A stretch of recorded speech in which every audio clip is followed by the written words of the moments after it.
Hey team, thanks for joining me again for another in our Courageous Conversations series of discussions. We've talked about race, we've talked about gender, we've talked about military status, and the next one that I really wanted to dive into is around ability and ableism kind of in the workplace, and what your thoughts are on the topic, if you think we're being inclusive or not, how we could potentially be more inclusive, and that's the topic I wanted to dive into today.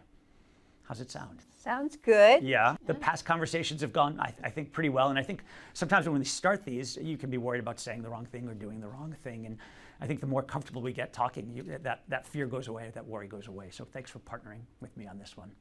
Yeah, I think part of the fear is just lack of knowledge, Yeah. right? So you have to be open and receptive to hearing people's points of view, Sure. which you may not be familiar with. So. Yep, and staying open. And I think that's a big part of it, right? Learning and listening is part of the process. I think it's part of the process as well. Listening is important, but it's also how will it be resolved, right? If somebody brings something to me and I don't know how to resolve it, how can I make them feel comfortable? Sure.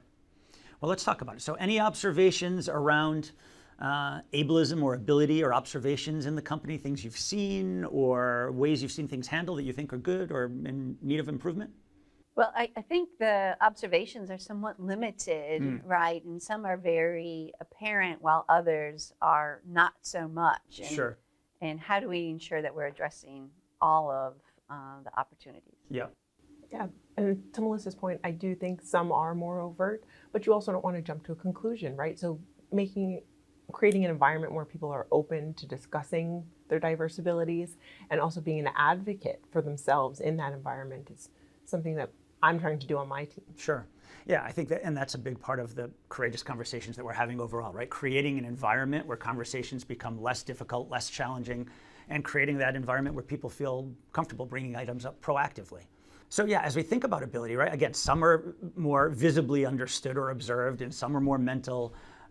What are some ideas that you have around how we can create an environment that's more inclusive, more welcoming? Anything you think we could be doing better here? I think we need to hear from all of our team members, right? Where do they think that we are inefficient? Yeah. Where do we have opportunities to improve? As you said, some observations are limited. So Sure. unless we know what are all the challenges that individuals are facing, it would be difficult to propose. Yeah, it starts with listening, really. Yep. But to the point of courageous conversations, I think we can't shy away either. I think as a person, an individual, sometimes we don't want to make a big deal. And so we tend to shy away from the open conversation or the obvious. Sure. So perhaps just asking someone about their experience and, again, just leaning into it and trying to learn more. Sure. So as we're looking to learn more about D&I and about ability in the workplace, where do you think we might go to learn more? Well, I think a great resource is our internal Connects page for diversity and inclusion. It has really great books, some connections to lectures, and even webinars. And I think externally, we can always pull in TED Talks, right? Very Sure. comprehensive and delivers in a nice format. So Yeah, I and you can think there's consume some them things on out your own there. pace when you want, right, to kind of better educate yourself as well. Well, as always, I appreciate you joining me and having these conversations, right? I think every time we have them, we get more comfortable. And, when we started having them, it was, I think I was worried about saying the wrong thing or doing the wrong thing, but you've been great partners in these conversations, and they've gotten more comfortable, more natural each time.